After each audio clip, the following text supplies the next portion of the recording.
Bonjour à tous et bienvenue au webinaire d'aujourd'hui, comment le 3DS 2 va affecter votre activité. Je vois que tout le monde est en train de se connecter petit à petit. Du coup, moi, je m'appelle Béatrice Corazza et je travaille au sein de l'équipe marketing ici chez Mangopay. Pour vous donner une idée, le programme d'aujourd'hui, ça va se dérouler plutôt avec une quarantaine de minutes de présentation sur le 3DS 2, suivi de 20 minutes de questions-réponses à la fin. N'hésitez pas à poser toutes vos questions. Il y a un onglet sur votre droite où il y a écrit questions. Vous pouvez aussi voter pour les questions posées par d'autres participants. En fait, il va y avoir un petit triangle avec lesquels vous pouvez upvote les questions posées par d'autres participants. À la fin de la présentation, pendant la session de Q&A, ça va nous aider à donner la priorité aux questions qui sont le plus demandées par l'audience. En tout cas, sachez que pour toutes les questions que vous avez posées, mais qui n'ont pas pu recevoir de réponse pendant le webinaire, notre équipe support vous répondra par la suite en fonction de la question que vous avez posée. Du coup, en tout cas, toute question posée aura une réponse. Aussi, à la fin du webinaire, vous allez recevoir un replay dans votre boîte mail à la fin de la session. Pour ceux qui viennent de nous rejoindre, bienvenue. Je vais laisser Michael et Arthur se présenter à leur tour. Bonjour à tous, bienvenue. Je suis Michael Poix, je suis responsable de la verticale produit Cashflow qui est en charge du sujet 3DS2 chez Mangopay. Et je suis accompagné aujourd'hui d'Arthur que je vais laisser se présenter, qui est product manager et qui travaille dans mon équipe sur ce sujet. Bienvenue à tous. Bonjour à tous, donc je vais vous présenter le webinaire d'aujourd'hui sur les impacts du 3DS V2 sur votre activité. Du coup, je m'appelle Arthur Lévas, ça fait plus d'1 an maintenant que je suis chez Mangopay et je travaille, comme le disait Michael, sur le projet 3DS V2. Je vois déjà une petite question auquel on peut répondre dès maintenant. Ce webinaire concerne plus des profils produits ou techniques. Globalement, ce qu'on vous a envoyé était plus et que vous avez lu, je l'espère, était plus dédié à un profil produit. Là, on va rentrer un petit peu plus dans le technique. Néanmoins, ça reste très accessible, même pour des personnes qui ne sont pas développeurs ou qui ne sont pas vraiment dans la technique tous les jours. Donc, normalement, c'est accessible à tout le monde et compréhensible par l'ensemble des profils. Quoi qu'il en soit, on va pas rentrer dans un aspect technique très fort lors de ce webinaire, mais il y aura énormément de précisions techniques qui arriveront après avec les documents d'intégration qu'on vous enverra par la suite et notre site web mis à jour qui permettra d'avoir vraiment tous les détails technico-techniques pour les implémentations qu'on va vous recommander. Je ne sais pas si Béatrice, tu veux qu'on attende un petit peu de monde ou si on peut commencer dès maintenant. J'attends ton go. Je pense on peut lancer, on peut commencer, comme ça laissera plus de temps pour les questions-réponses à la fin. Super, ben je me lance alors. Alors, pour ce webinaire, on va comprendre comment ce qu'est le 3DS V2, déjà rappeler les grands principes, et on va voir comment ça peut impacter votre activité. D'un point de vue sommaire, en premier, on va se focaliser sur les flux 3DS V2, avec un petit rappel avant des grands principes, des pays indirects et les préautorisations, les pays web. Donc les pays directs et les préautorisations, c'est quand on enregistre la carte avant, là où les pays web, c'est quand on rentre directement la carte lors du paiement via une interface web. On parlera après des paramètres additionnels, de la création de la carte, du fallback sur le 3DS V1 qui est un cas 3DS V2, notre vision sur le marché et les prochains projets sur lesquels on travaille actuellement. Donc en premier, flux 3DS V2 et 3DS Secure Mode, excusez-moi. Donc pour rappeler, en 3DS V1, vous aviez deux choix. Le premier, c'était de faire du défaut ou du force. Ces Secure Mode, en fait, c'est ce qui se place en entrée Mangopay et qui va vous permettre de demander un certain scénario ou un autre scénario. En 3DS V1, le contraste était assez facile et soit on passait directement à l'autorisation et du coup sans faire de vérification ni d'authentification avant, soit on allait directement à une authentification forte, et c'est lors de ces moments, ce qu'on appelait du coup le 3DS, que que l'utilisateur rentrait en fait ses informations de paiement lors de son paiement. Le paradigme change en 3DS V2 parce que en fait la DSP2 impose que toutes les transactions soient authentifiées, contrairement au 3DS V1 où du coup on n'avait pas d'authentification en dessous de votre montant 3DS. En 3DS V2, toutes les transactions seront authentifiées, mais il y a un certain cas de transactions où on aura le droit à une exemption. Je reviendrai après sur ces deux cas qui pourraient donner soit un scénario frictionless. Donc frictionless, ce qu'on appelle scénario frictionless, c'est sans que l'utilisateur n'ait à se connecter sur quoi que ce soit et du coup faire son authentification forte. Ou soit comme avant, une authentification forte qui est globalement ISO 3DS V1. Ce qu'il faut bien comprendre ici, c'est que lorsque un de vos end-users déclenche une transaction, il vous pousse la transaction de votre côté sur votre site internet ou votre application. Vous-même, vous relayez cette information et cette demande de paiement à MangoPay. MangoPay qui fait elle-même la même demande aux banques acquéreuses et à la banque émettrice du end-user. La banque acquéreuse, c'est celle qui cantonne nos fonds. La banque émettrice, c'est vraiment la carte, enfin votre banque à vous en tant qu'utilisateur. Et du coup, le nom de la banque qui est marqué sur votre carte bleue que vous utilisez tous les jours. Donc vraiment, le changement de paradigme principal entre le 3DS V1 et le 3DS V2. 3DS V1, pas d'authentification ou une authentification forte. 3DS V2, quoi qu'il en soit, on est authentifié, mais les exemptions permettent tout de même d'avoir une authentification qu'on appelle faible ou frictionless, qui permet à votre utilisateur de ne pas avoir à récupérer sur son portable un code de sécurité ou s'authentifier fortement avec des trois moyens de vérification qui ont été mis en place par EMVCo, créateur de la norme 3DS. Pour rappeler du coup les exemptions qui permettent, comme je l'ai écrit à droite, de faire une demande frictionless. La première transaction, c'est ce qu'on appelle une transaction d'un faible montant. C'est toutes les transactions qui concernent jusqu'à 30 euros. Donc pour ces transactions jusqu'à 30 euros, MangoPay a le droit de demander une exemption et du coup d'être exempté d'une authentification forte. Une contrainte par rapport à cela, c'est que ça ne doit pas être plus de 5 transactions à la suite. Donc sur une même carte, même s'il y a 4 transactions de 10 euros, la 5e sera en authentification forte, dans le sens où c'est maximum 5 transactions. Et ça additionné aussi avec un montant total maximum, qui est 100 euros d'affilée. Donc typiquement, vous faites 3 paiements de 30 euros.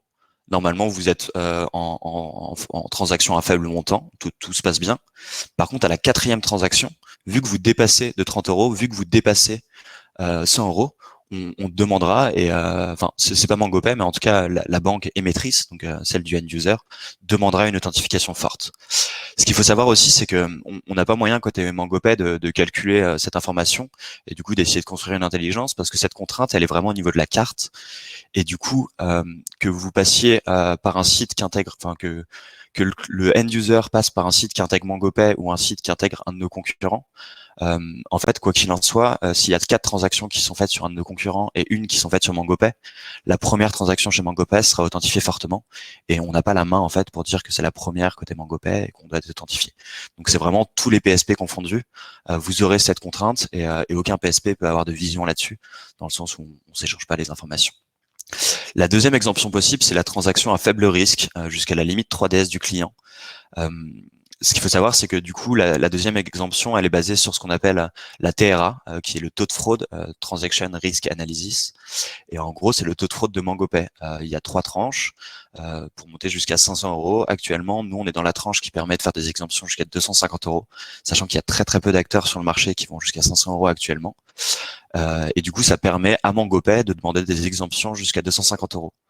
Quoi qu'il en soit, de votre côté, ce qu'il faut que vous compreniez, c'est que les exemptions possibles que MangoPay peut demander, mais vous, quoi qu'il en soit, si vous voulez être exempté, faut que vous soyez en dessous de votre montant 3DS, et on va voir, du coup, vous avez plusieurs options en dessous de votre montant 3DS pour avoir des paiements frictionless. Donc voilà. Donc on en vient au Secure Mode. Secure Mode, c'est votre choix, vous, lors du pay-in, pour demander un scénario ou un autre. Actuellement, en 3DS V1, quand vous demandez du défaut, vous prenez la responsabilité et vous faites pas d'authentification, donc vous passez directement à l'autorisation. La plupart des paiements se passent très bien et vous avez un super taux de conversion là-dessus. Par contre, en cas de chargeback ou en cas de fraude ou de plein de clients, c'est vous qui avez la responsabilité. En 3DS V2, ça va être la même chose. Donc, si vous voulez, vous pouvez rester exactement avec le même Secure Mode. Vous n'avez pas besoin de faire de changement d'un point de vue intégration. Le client est responsable de la transaction, donc vous restez responsable. Vous demandez explicitement une transaction 3DS, une transaction frictionless. Le taux de frictionless devrait être proche de ce qu'il est maintenant. Et c'est au plus proche de ce que vous avez du coup sur le flux défaut en 3DS V1. Comme je vous l'ai dit tout à l'heure, cependant, il y a certaines contraintes quand vous demandez une exemption. Et typiquement, la limite les 5 transactions peut avoir un impact. Et du coup, malgré le fait que vous demandiez du défaut, on ne peut pas vous garantir que vous aurez du frictionless. Il y a de grandes chances que vous ayez du frictionless dans le sens où vous prenez la responsabilité. Mais ce qu'il faut se dire, c'est qu'à partir du moment où vous authentifiez, la banque émettrice a le mot final. Donc, si un outil de scoring de fraude donne une alerte côté émetteur ou si notre PSP pareil a une alerte, on ne pourra pas vous garantir en fait que cette transaction sera frictionless. Elle a de grandes chances de l'être parce que vous prenez la responsabilité, mais potentiellement vous aurez une authentification forte sur certains cas. Et donc voilà, c'est concrètement le cas qui est le plus ISO avec ce que vous poussez actuellement en défaut. Et on va voir du coup qu'il y a une autre opportunité qui va pouvoir arriver ensuite. Et c'est là qu'on aborde le No Choice. Le No Choice, c'est un nouveau choix qui a été mis en place par le 3DS V2 et une nouvelle opportunité. Et en fait, vous dites, voilà, là où la transaction en défaut, vous dites que vous voulez explicitement une transaction frictionless et que vous prenez la responsabilité là-dessus. Le No Choice, c'est le client, vous n'êtes pas responsable de la transaction et vous ne demandez ni une exemption et du coup un paiement frictionless, ni une authentification forte et du coup ce qu'on appelle un challenge. Donc vous n'avez pas la responsabilité en cas de fraude. Cependant, vu que vous ne prenez pas la responsabilité, vraiment c'est la banque émettrice qui va choisir en fonction des informations que vous envoyez, en fonction de leur indice de scoring. Donc ça peut être combien de fois la carte a été utilisée de suite, si certaines informations changent d'un paiement à l'autre. Enfin, ils ont énormément de règles de anti-fraude de leur côté. Et du coup, en fonction de ce scoring qu'ils vont mettre en place de leur côté, ils vont accepter la transaction en frictionless ou en authentification forte. Contrairement au défaut qui avait plus de chances d'avoir de frictionless, le No Choice va évoluer au fur et à mesure du temps pour donner de plus en plus de frictionless, mais actuellement, qu'on constate qu'il y a beaucoup d'authentification forte sur ces cas en France et en Allemagne au moins, mais j'y reviendrai. Donc vraiment, le premier choix, défaut, vous demandez explicitement le frictionless, vous avez de grandes chances de l'avoir, mais vous prenez la responsabilité. Le deuxième fois, vous demandez aucun choix, vous ne faites aucun choix, donc ni frictionless, ni authentification forte, vous n'avez pas la responsabilité, mais probablement qu'on va vous demander de plus en plus de challenges, et ce, même en dessous de votre montant 3DS. Quoi qu'il en soit, au-dessus de montant 3DS, vous serez authentifié fortement. Et c'est vraiment la nouvelle opportunité pour vous qui vient avec le 3DS V2. Le dernier choix, donc, c'est le force. Tout comme actuellement, c'est ISO à ce qui se passe actuellement. Le client n'est pas responsable de la transaction parce que vous demandez une authentification forte et du coup, la vérification, vu qu'elle est processée par l'émetteur, est à sa responsabilité. Il y a de très grandes chances que la transaction soit authentifiée fortement.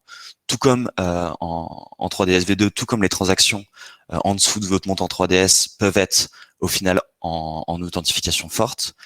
On remarque, mais c'est vraiment une infime partie des transactions, mais que certaines transactions, typiquement si vous demandez 1 euro sur une authentification forte, parfois la banque émettrice va accepter la transaction en frictionless parce que au final de traiter, d'activer son moteur antifraude, ça lui coûtera plus cher que de rembourser directement l'utilisateur. Et du coup sur certains choix, les derniers chiffres que j'ai en tête, ça doit être 60 transactions qui sont passées en frictionless sur plus de 2000 transactions qui ont été demandées en authentification forte. Mais à savoir que c'est quand même un cas qui peut arriver dans de rares cas. Donc pour faire un petit résumé, défaut, vous demandez le frictionless, vous avez la responsabilité. No choice, vous dites que vous n'avez pas de préférence et vous perdez la responsabilité, mais du coup vous aurez en fonction de la transaction du frictionless ou de l'authentification forte. Et force, où vous allez avoir la plupart du temps de l'authentification forte, mais vous aurez peut-être un peu de frictionless de temps en temps. Ce qu'il faut comprendre en fait, c'est que malgré ces 3 cas, poussée de votre part. C'est vraiment une demande que vous faites, demande qu'on relègue si vous n'êtes pas au-dessus de votre montant 3DS. Et après, c'est vraiment sur l'émetteur que va revenir la charge d'accepter ou non le paiement frictionless ou rencontrer l'authentification forte. Pour le déclenchement de l'autorisation forte, en rappel, l'authentification forte, elle se déclenche quand le secure mode égale false, donc quand vous le demandez explicitement, nous on va reléguer l'information et demander nous-mêmes une authentification forte. Lorsque vous dépassez votre montant 3DS, donc à savoir que nous, du coup, on a le droit au maximum maintenant sur les montants 3DS d'aller jusqu'à 250 €. Cependant, côté MangoPay, le standard est 50 € pour l'instant. Donc, quoi qu'il en soit, vous devez connaître votre montant 3DS qui est sur votre contrat. Et du coup, dès que vous passerez un appel, même en défaut ou no choice au-dessus de ce montant, MangoPay, pour ne pas prendre la responsabilité, déclenchera en fait l'authentification forte. Et du coup, comme je vous l'ai dit, la troisième chose qui peut déclencher l'authentification forte, c'est à la demande d'un autre acteur de paiement. Donc ça peut être l'émetteur qui a le choix final, mais aussi l'acquéreur qui peut bloquer la transaction. Et du coup, chacun ont leurs propres règles. Donc ce qu'il faut bien comprendre, c'est que des émetteurs, il y en a énormément au niveau français et au niveau européen, et qu'il n'y a pas de standard en fait sur ces règles anti-fraude. Donc d'un émetteur à l'autre, vous pourrez avoir des différences de comportement, mais j'y reviendrai en fin de présentation. Vos options très concrètement, c'est garder le défaut en suivant la même logique que maintenant. La responsabilité va rester de votre côté et l'expérience frictionless devrait, et on a bien insisté sur le devrait, s'approcher au plus de l'existant, dans le sens où c'est vous qui allez prendre la responsabilité. Cependant, il y a de fortes chances que vous constatiez un léger cas d'authentification forte, enfin des cas d'authentification forte un peu plus, dans le sens où on peut plus vous garantir avec la 3DS, le 3DS V2 et la DSP2 que vos authentifications, enfin que vos paiements en dessous de votre limite 3DS seront frictionless. Votre deuxième choix, c'est de remplacer le défaut par le no choice et du coup de perdre la responsabilité en cas de fraude. Cependant, votre taux de frictionless va être probablement dégradé, dans le sens où vous perdez la responsabilité, celle-ci revient du coup à l'émetteur, et l'émetteur actuellement, dans majoritairement des cas, va demander une authentification forte parce qu'il n'a pas envie de prendre la responsabilité en cas de fraude. Nos recommandations par rapport à ce qu'on peut voir sur le marché actuellement, c'est qu'en France et en Allemagne, le scénario no choice a beaucoup de mal à avoir un scénario frictionless in fine. Les derniers chiffres qu'on a eus, et de toute façon on vous enverra des updates là-dessus, c'est qu'en France, il y a 17% des transactions qui sont demandées en no choice qui passent en frictionless. Dans les autres pays, vous pouvez essayer l'option no choice pour voir. Et quoi qu'il en soit, nous on est en train de faire un travail pour récupérer au niveau européen ces statistiques et vous pousser le maximum d'informations pour vous orienter sur vos choix. Et voilà. Après, ce qu'il faut comprendre, c'est que du coup, typiquement, si vous avez dans vos clients, si vous avez deux pays dans vos clients, donc typiquement, je sais pas, vous avez la France et l'Espagne. Si on voit que le no choice marche très bien en Espagne, mais mal en France, si vous activez le no choice, du coup, vous allez avoir une bonne authentification, un bon taux de frictionless en Espagne et un mauvais taux de frictionless en France. Donc voilà, c'est les deux choix que vous avez à vous. Notre recommandation dans un premier temps, c'est de rester ISO. Ça changera pas d'un point de vue fonctionnel ce que vous pouvez implémenter. Et au fur et à mesure des mois qui vont passer, des informations qui vont tester, vous pouvez commencer à tester dans votre flow le no choice, qui est quand même une belle opportunité pour vous parce que vous pourrez perdre la responsabilité et du coup vous dégagez quand même pas mal de problèmes d'un point de vue end user. Concernant les pay-in directs et pré-autorisation, donc comme je vous l'ai dit, les pay-in directs, c'est vraiment les pay-in où vous enregistrez d'abord la carte de l'utilisateur, puis ensuite vous faites un pay-in. Contrairement au web où vraiment on vous affiche une interface, un widget qui vous permet à l'utilisateur sur chacune de ces transactions d'enregistrer, de renseigner sa carte. Là où sur le paiement direct, il a enregistré une fois sa carte, vous la gardez de votre côté avec un certain ID et quand vous faites un paiement chez MangoPay, vous la réutilisez ensuite. Deux nouveaux paramètres sont obligatoires, donc mandatory en 3DS V2. Ils vont être à pousser sur ces deux endpoints. Donc les deux endpoints, l'endpoint qui vous permet de faire des pay-in. Donc ce qu'on appelle pay-in, c'est quand quand vous faites directement un paiement dont la capture va venir directement, donc le montant va être directement débité chez le end user. Et le deuxième cas, c'est la préautorisation. Préautorisation où du coup vous bloquez des fonds sur un utilisateur et vous avez 7 jours pour faire le paiement ensuite. Ces deux nouveaux objets sont appelés browser info et IP address. Le browser info, il a comme but de récupérer les informations donc du navigateur de l'utilisateur final. Et donc vous pouvez voir qu'on va vous demander pas mal d'informations qui sont récupérables plutôt facilement avec un JavaScript pour les plus techniques, et tels que l'accept header, le fait que Java ou JavaScript soit activé, la langue, la color depth, la taille de l'écran, le fuseau horaire et le user agent qui permet d'avoir pas mal d'informations sur le navigateur. Le deuxième paramètre obligatoire également, ça va être l'IP adresse, qui est une donnée structurante d'un point de vue anti-fraude, côté MangoPay, mais aussi côté banque. Et donc le format, il va être c'est le IPv4 ou IPv6 qui sont deux normes d'IP et qu'on va du coup vous demander sur les paiements en direct afin de transmettre ces informations aux banques et d'avoir le maximum de scénarios frictionless.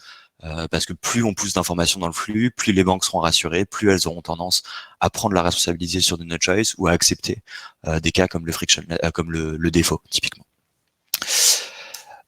Comment récupérer le browser info? Sur un site web, vous pourrez le récupérer directement sur le navigateur de l'utilisateur, comme je vous l'ai dit, avec un JavaScript. Sur une application mobile, il va falloir ouvrir une WebView, un visible pour vos clients. WebView qui va collecter les informations du navigateur et tout comme sur un site web, vous pourrez envoyer après lors du paiement en direct via MangoPay ces informations que nous-mêmes enverrons aux banques. Concernant les pay-in web, c'est beaucoup plus simple dans le sens où sur les secure modes, ça reste exactement la même logique. Donc vous pourrez toujours pousser défaut comme maintenant et garder le même fonctionnel. Gagner une opportunité de perdre la responsabilité dans les mois prochains avec du no choice ou passer la valeur défaut, la valeur force, excusez-moi, pour avoir une authentification forte. Pour le navigateur, aucun développement n'est nécessaire, dans le sens où en direct, on vous demande l'IP adresse et le browser, mais le widget que vous pouvez voir à droite se charge pour vous sur les paiements web de récupérer et l'IP du end-user et les informations du browser du end-user, et du coup on les récupère directement de notre côté et on les transfère aux banques afin toujours encore de leur pousser ces informations.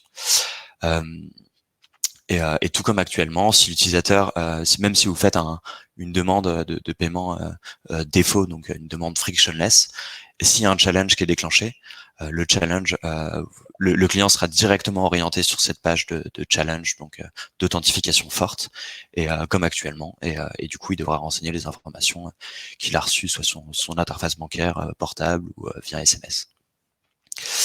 Concernant les paramètres additionnels, là on a vraiment abordé les deux paramètres mandatory uniquement en direct, du coup que sont l'IP adresse et le browser.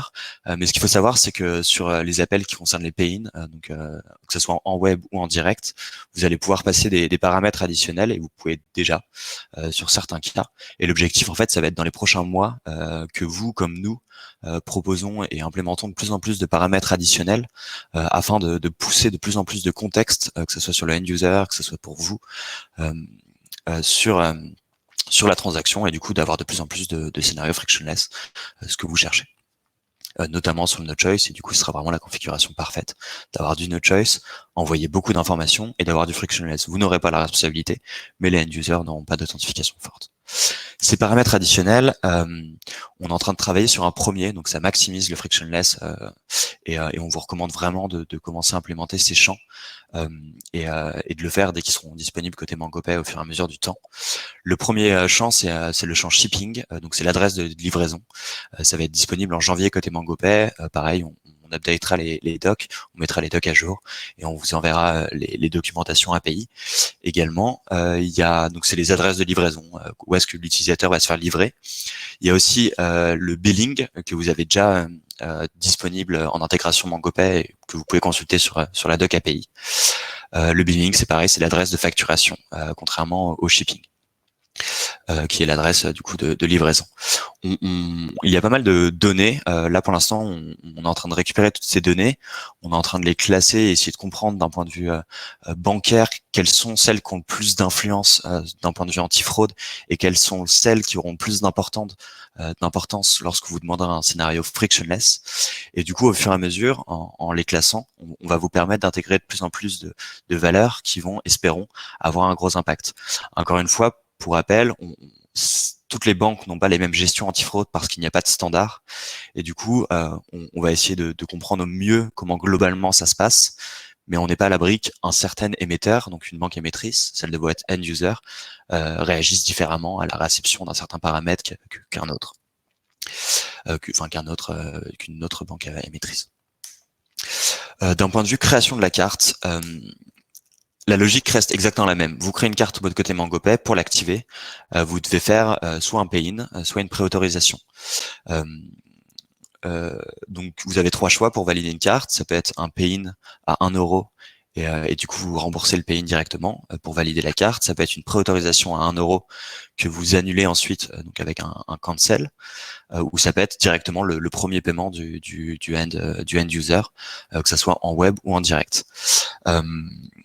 En DSP2, avec la DSP2, on nous demande à la création de la carte, chose que vous recommandait déjà de base pour vérifier que c'était bien le bon end user derrière la bonne carte, on nous demande de demander l'authentification forte à la première transaction du coup après la création d'une carte.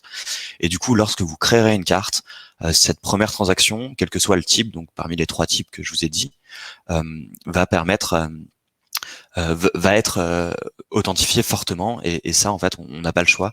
Donc que vous demandiez du défaut, du no choice ou du force, côté MangoPay sur la première transaction d'une carte qui vient d'être créée, nous demanderons l'authentification forte.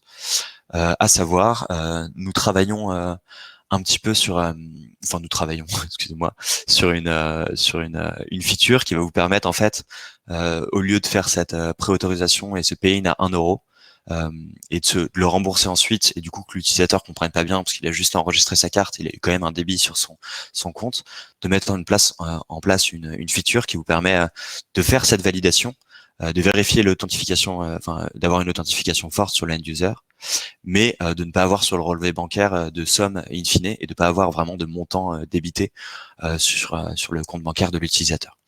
Donc ça va arriver, on vous tiendra au courant lorsque cette feature arrivera et sera prête côté MangoPay. Un scénario qui va exister aussi en 3DS-V2, c'est le fallback sur le 3DS-V1, donc le retour sur le scénario 3DS-V1 dans certains cas.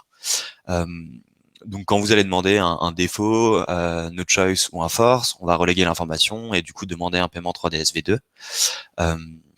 Et par contre, dans certains cas, typiquement une panne de serveur d'authentification 3DS-V2 ou certaines cartes qui sont pas compatibles 3DS-V2,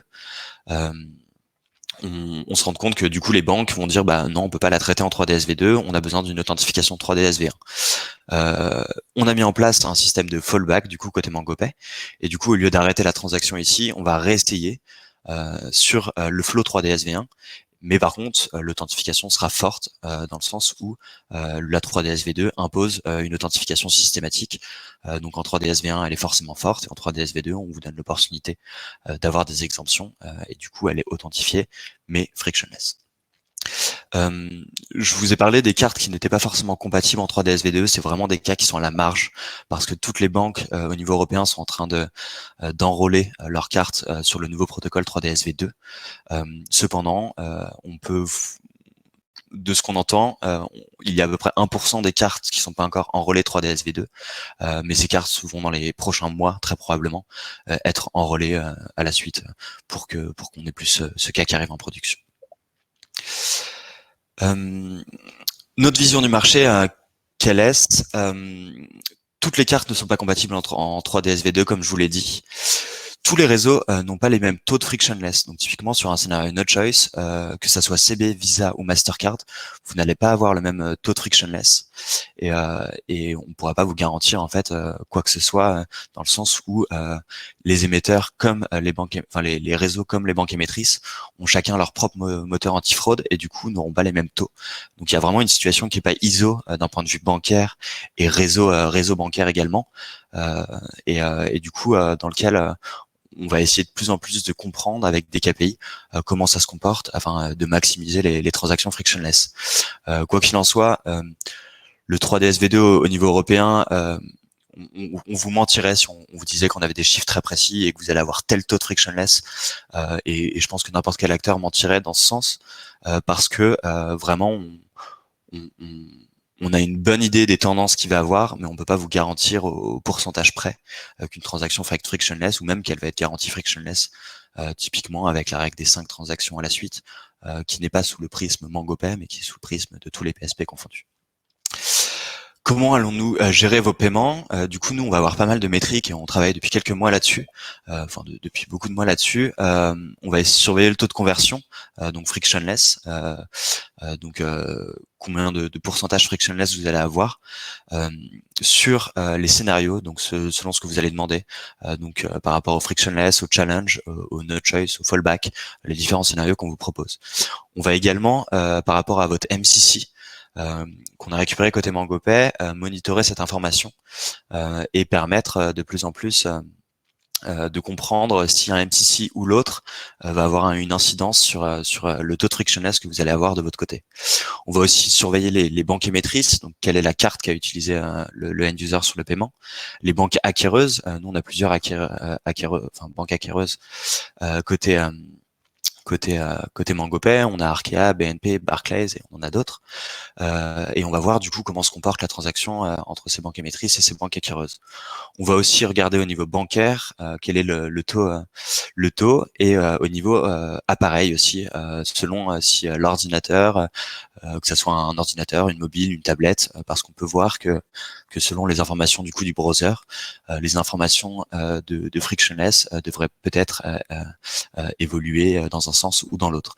Quoi qu'il en soit, on est en train de récupérer, monitorer toutes ces informations et on va construire de plus en plus de business intelligence pour mettre en exergue les cas qui marchent le mieux et vous orienter vers ces cas. Notre roadmap et nos prochains sujets, donc c'est les transactions déclenchées par le marchand qui vont vous permettre de faire des abonnements et des paiements en X fois, donc des paiements échelonnés. Sur ces appels, pour vous donner juste une idée de ce qui va arriver dans les prochains mois côté MangoPay, ça va être un nouvel endpoint. Et sur la première transaction, en fait, on va vous demander une authentification forte. On va la demander systématiquement. Donc, vous aurez 100% d'authentification forte. Et dans le nouvel endpoint, vous allez avoir plusieurs opportunités de passer des nouveaux champs, des nouveaux paramètres pour dire quand est-ce que vous voulez commencer l'abonnement ou le paiement échelonné, pendant combien de temps, combien d'argent au total, combien d'itérations vous voulez faire et ce genre de cas. On prépare aussi, parce que vous avez vu du coup qu'on vous demande le browser actuellement et que du coup vous devez ouvrir une web view sur votre application mobile. On est en train de travailler sur un SDK Android et iOS côté MangoPay qui vont vous permettre de pousser directement les intégrations, d'avoir une intégration native mobile avec une meilleure intégration et une meilleure fluidité sur les paiements. Donc on est vraiment en train de travailler sur ces deux sujets et aussi du coup la demande, cette fameuse transaction après la création de la carte qui vous permet de ne pas afficher sur le client le montant qui a été débité. Donc valider une carte sans afficher un montant sur le relevé bancaire. Et voilà, donc c'est vraiment les deux sujets, donc ce qu'on appelle le MIT, Merchant Initiated Transaction, et le SDK qui vont permettre de faciliter l'intégration native. Pour les exemptions 2.2, donc ça devrait arriver à maturité côté bancaire milieu de l'année prochaine, donc milieu vers juin 2021. Vous n'aurez pas de développement nécessaire, nous n'aurons pas de développement nécessaire non plus côté MangoPay.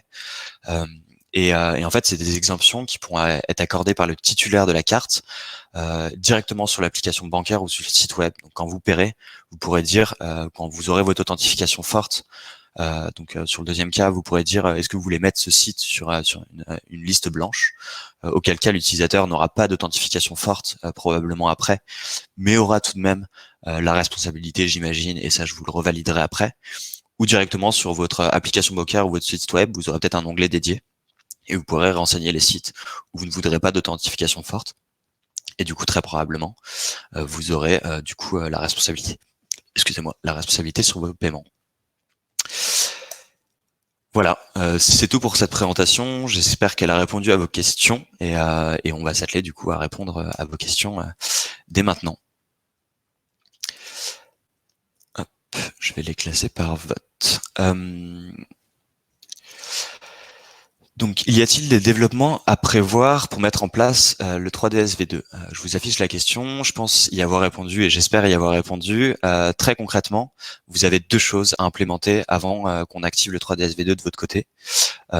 C'est pour vos intégrations, pour les clients qui font une intégration directe, donc directement via l'API.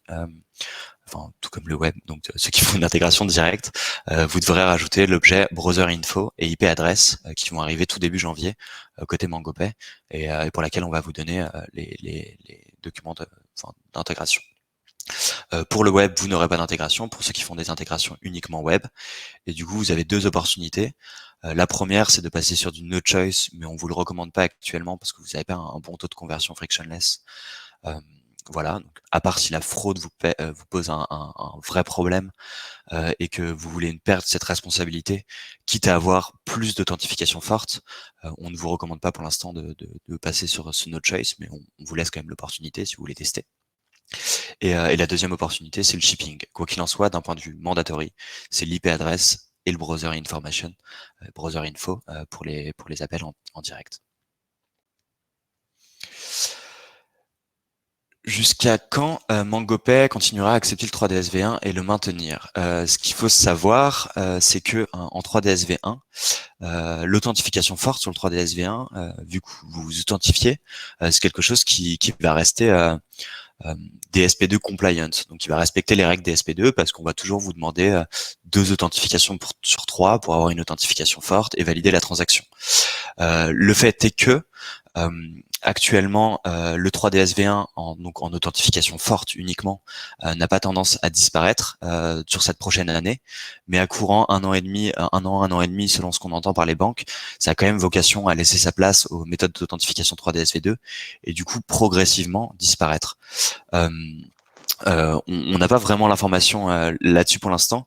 On sait que sur cette prochaine année, c'est quelque chose qui ne va pas disparaître. Donc, si vous voulez rester 100% en authentification forte, vous pourrez le faire. Mais quoi qu'il en soit, on vous recommande de passer sur un scénario 3DS V2, dans le sens où, même si c'est pas sur cette prochaine année, à moyen terme, ça va disparaître pour qu'il n'ait pas à traiter deux sortes de serveurs d'authentification typiquement et vraiment de manières différentes de s'authentifier. Et je me permets de compléter, Arthur, merci pour ta réponse. Le 3DS 1, donc comme tu l'as bien dit, Arthur, est compliant à la DSP2 puisque c'est un principe d'authentification. Et il faut savoir que le marché est en train de tranquillement migrer vers des méthodes d'authentification 3D Secure V2 et que, évidemment, le marché bancaire ne prendra pas le risque de faire un Big Bang à court terme.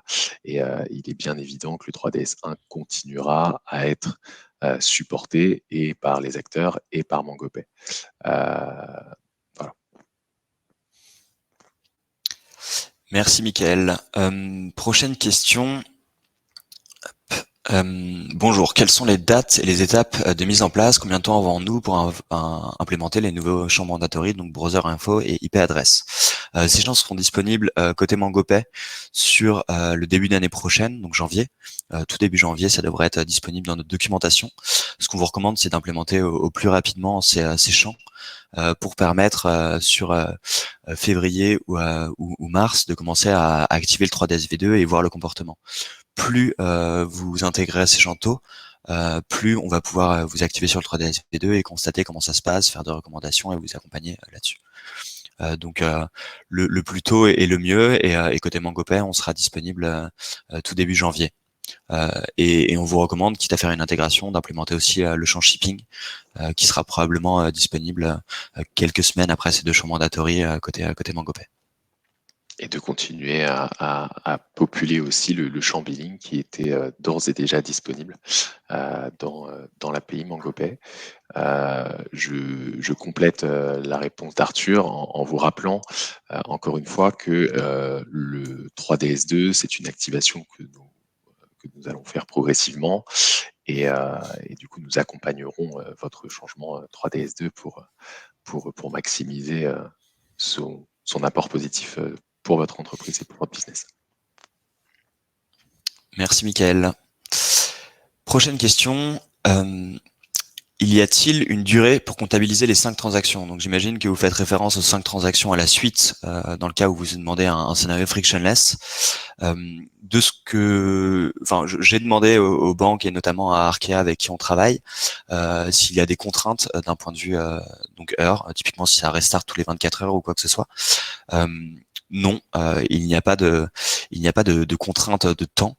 Cependant, c'est pas parce que ce qu'il faut bien comprendre ici, c'est que même si vous faites 2 transactions de 10 €, potentiellement, si la transaction semble suspicieuse d'un point de vue émetteur, peut-être que cette 3e transaction sera authentifiée fortement.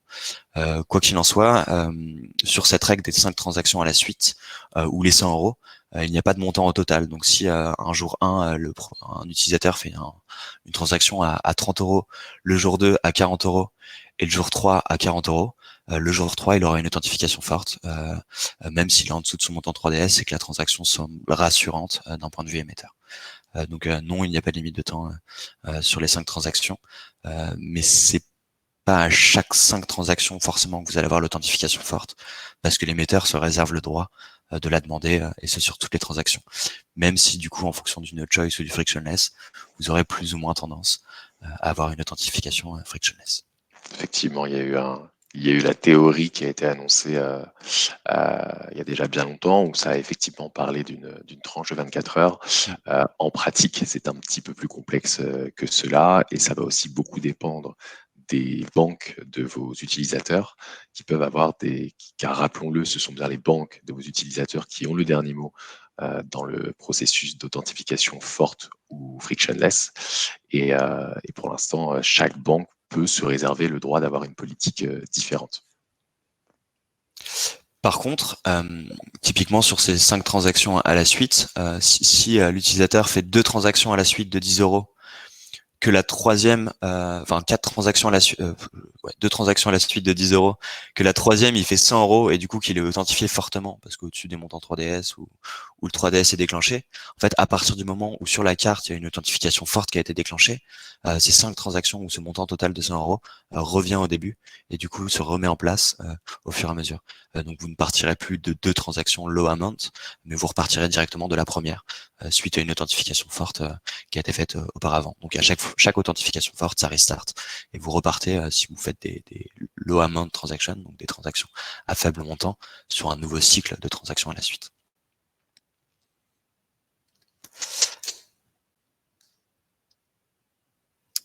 Est-ce que le DSP2 et l'AIS peut remplacer le KYC? Je peux peut-être répondre à cette question, Arthur. Vas-y, Mickaël, pas de souci. Il faut bien voir l'utilité du KYC dans votre expérience avec MangoPay. Le KYC n'a pas vocation à identifier fortement un utilisateur pour son expérience de paiement, mais elle a pour vocation de valider un utilisateur pour une sortie de fonds ou un payout. De fait, le KYC restera nécessaire pour vos vendeurs, vos créateurs de cagnottes ou toute autre activité, dès lors qu'il veut faire sortir des fonds de votre système, c'est-à-dire que vous lui redistribuez, reversez une cagnotte, reversez le fruit de ses ventes, le KYC reste obligatoire. La DSP2 n'a pas vocation à changer cela. Tout comme l'AIS d'ailleurs, hein, qui est initiation de paiement. Merci beaucoup. Question à la suite. Nous avons négocié un montant 3DS supérieur à 250 €. Est-ce remis en question? Oui. C'est remis en question et ce montant 3DS va redescendre à 350 € par conséquent, dans le sens où avec les exemptions dont on droit MangoPay, nous avons le droit de monter jusqu'à 250 € et que quoi qu'il en soit, en fait, à partir du moment où MangoPay demande un scénario frictionless, on doit rentrer dans un cadre d'exemption, donc que ce soit de faibles montants ou de faibles risques. Les montants faibles risques vont jusqu'à 250 € et donc côté MangoPay, on ne pourra pas faire de demande frictionless. Donc on demandera l'authentification forte aux banques, que ce soit émettrices comme acquéreurs. Et de fait, on vous invite à vous rapprocher du support éventuellement pour voir comment cela peut être mis en place. À noter que 250 € est effectivement l'exemption cible qui devrait être mise en place par le marché bancaire en courant de l'année 2021. Mais sachez que pour le moment, il y a une tolérance sur des montants supérieurs à 250 €, en particulier pour des montants jusqu'à 2000 €, au moins jusqu'à la fin de l'année, puis 1000 €.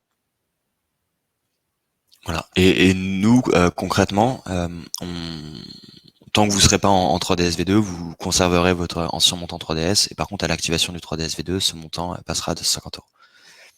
Le risque, quoi qu'il arrive, et Arthur en a parlé tout au long de cette présentation, c'est que dans le cadre du 3DS1, le nombre d'authentifications qui pourrait vous être demandé pourrait augmenter de manière plus ou moins significative. Pour l'instant, nous n'avons pas le recul nécessaire pour donner des chiffres, puisque le marché est pour l'instant encore balbutiant en France sur le 3DS 2. Mais il faut s'attendre au cours de l'année 2021 à voir, pour tous les clients qui n'ont pas intégré la logique du 3DS2, en tout cas qui souhaitent intégrer la logique du 3DS2 et bénéficier du frictionless, et bien de voir les authentifications être de plus en plus demandées. Prochaine question. Quand sera intégré officiellement le 3DS V2, est-il possible de le tester en sandbox? Donc on fait l'effort d'intégrer, que ce soit en web ou en direct, l'intégration du 3DS V2 que nous avons. Il sera disponible courant janvier, il sera disponible courant janvier pour vous en sandbox avec une documentation mise à jour. Ce qu'il faut comprendre par contre, c'est que l'intégration, vous pouvez commencer dès maintenant, dans le sens où on vous permet, et ce même en 3DS V1, de pousser du coup quand vous aurez début janvier ces informations, vous pourrez, et ce même sur les transactions 3DS V1, pousser les informations du browser information, enfin de browser info ou IP adresse, et à l'activation en fait ces données seront exploitées sur le flow de 3DS V2.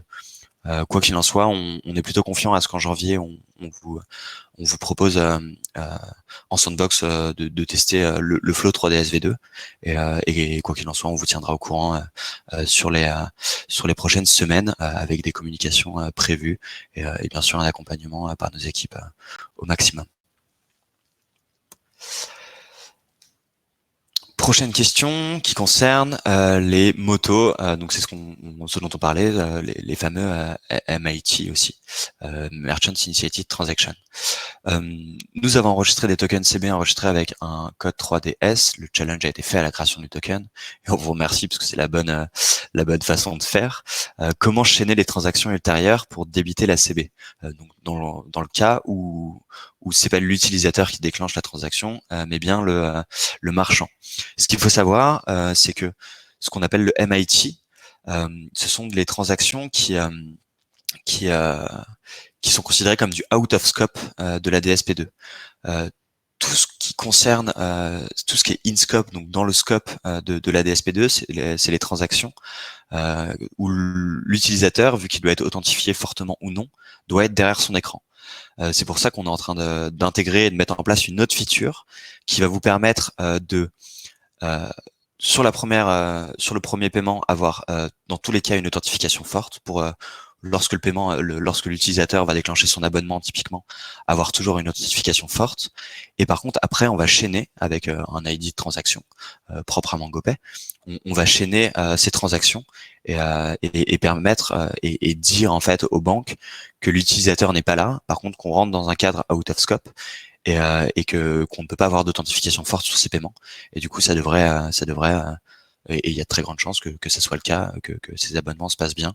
Donc première transaction authentifiée fortement, et après chaîner de notre côté et expliciter aux banques que c'est du MIT. Et du coup, ça devrait avoir un flow normal.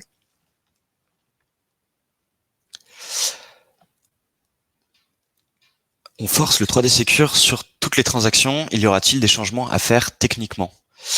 Non. Aucun changement à faire techniquement, dans le sens... si, excusez-moi. Si vous faites du web, il n'y aura pas de changement d'un point de vue technique. Par contre, si vous faites du direct, vous devrez tout de même pousser ces informations de IP adresse ou de browser dans le sens où ces champs sont pas mandatory uniquement sur des scénarios frictionless, mais aussi sur du challenge, dans un sens probablement plus déclaratif. Mais dans un flow comme l'autre, on demande, et c'est de manière mandatory, l'information du browser et de l'IP adresse. Donc en web, vous n'aurez rien à faire, tout comme les personnes qui ne demandent pas du 3DS systématique. Par contre, en direct, vous aurez à faire des développements de votre côté pour intégrer ces deux champs. Et on rappelle tout de même, car c'est important, oui, si vous avez fait le choix de forcer le 3D Secure pour toutes les transactions, sachez que la philosophie de la DSP2 qui a entraîné la mise en place de ce protocole 3D Secure V2 est d'éviter au maximum les authentifications fortes et les limiter quand cela est nécessaire d'un point de vue bancaire, c'est-à-dire quand les banques décident qu'il serait risqué de laisser passer une transaction sous authentification forte. Donc, vous pouvez garder ce modèle qui vous permet en plus de vous délester de la responsabilité. Cependant, comme l'a expliqué Arthur au cours de cette présentation, le choix No Choice peut vous amener à bénéficier des mêmes garanties tout en évitant à vos utilisateurs d'avoir une authentification forte à supporter. Et quand bien même, et j'ai vu une question, je me permets d'y répondre, de Julie, un petit peu plus là, qui parle du frictionless et le fait que l'on considère que le frictionless est mieux que l'authentification forte. On le voit par les chiffres, il y a quand même l'authentification forte, les SMS et bientôt les nouvelles méthodes biométriques sont plutôt acceptées par la plupart des clients. On voit quand même que le taux de conversion, c'est-à-dire le nombre d'essais versus le nombre de transactions réussies, est meilleur quand il n'y a pas d'authentification. Donc, il y a un changement de paradigme. La 3DS2 est basée en fait sur une analyse par le risque du secteur bancaire. Et par cette analyse par le risque, le secteur bancaire va vous proposer, en particulier grâce au No Choice, de faire l'impasse potentiellement sur l'authentification tout en garantissant le paiement pour vous. Donc, c'est un avantage.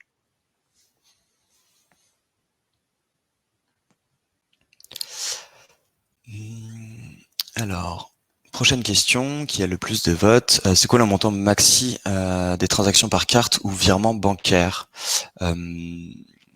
Ça va dépendre de votre contrat, si je ne dis pas de bêtises. Mickaël, tu peux peut-être me reprendre.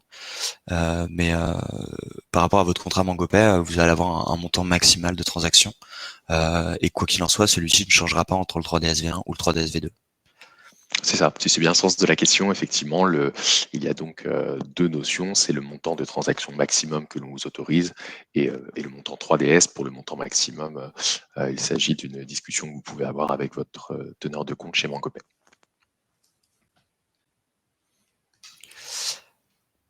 Prochaine question.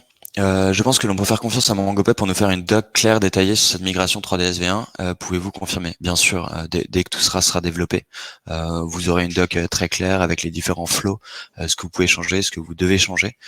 Et quoi qu'il en soit, on vous enverra toutes ces informations et de la manière la plus claire possible, avec bien sûr nos équipes support qui resteront pour vous accompagner en cas de soucis, en cas de questions, et l'équipe produit qui fera un grand plaisir à répondre aux différentes questions que vous pouviez avoir s'il y en a et qu'on n'ait pas été assez clair. Mais quoi qu'il en soit, on va faire un vrai effort pour vous accompagner là-dessus, d'un point de vue documentation et support. Question de répondre mieux à vos attentes et de ne pas vous laisser dans un flou ou quoi que ce soit. Donc vraiment d'être précis sur ce qu'on vous demande, ce qui est mandatory, ce qui ne l'est pas, et ce qu'on vous recommande sur les prochains mois.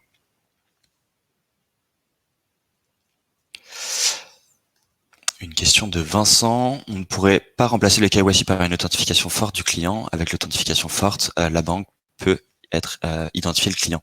Comme l'a rappelé Mickaël tout à l'heure, c'est deux choses différentes. Et du coup, l'authentification, qu'elle soit faible ou forte avec la DSP2, enrichie quoi qu'il en soit, n'a pas vocation à remplacer les KYC, en tout cas à court terme, ni à moyen terme. Encore une ou deux questions, Arthur. On arrive bientôt à la fin de la présentation. Très bien. Les deux dernières questions. Rien à voir avec le sujet, mais quand est-ce que PayPal va être intégré? Pour cette question, moi, je vous invite à en parler pareil à votre teneur de compte sur la disponibilité de PayPal. Mais il y a des travaux en cours pour pouvoir le proposer au plus grand nombre. Et puisqu'on parle de fonctionnalités qui pourraient arriver, j'ai vu qu'il y avait pas mal de demandes, prenons quelques secondes pour en parler.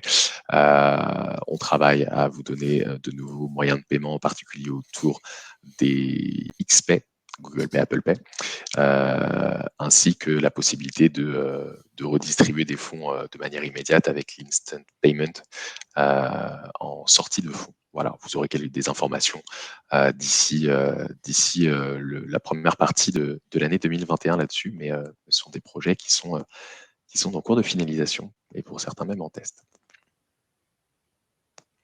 Ça arrive. Question de Jérôme, et qui sera notre dernière question. Est-ce possible de faire des préautorisations avec une carte d'une durée de plus de 7 jours, donc de bloquer les fonds sur une carte et de les débiter plus de 7 jours après? C'est une opportunité qui commence à se faire voir sur le marché et sur lequel, reprends-moi Mickaël, on a vocation à travailler l'année prochaine pour permettre cette fonctionnalité.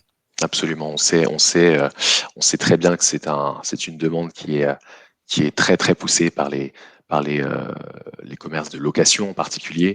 C'est quelque chose qui était compliqué dans un premier temps ces dernières années pour nous à proposer, et qui, dans le cadre de différentes évolutions techniques bancaires de notre côté, va être possible bien plus facilement. C'est un sujet qu'on abordera l'année prochaine dans notre roadmap d'évolution.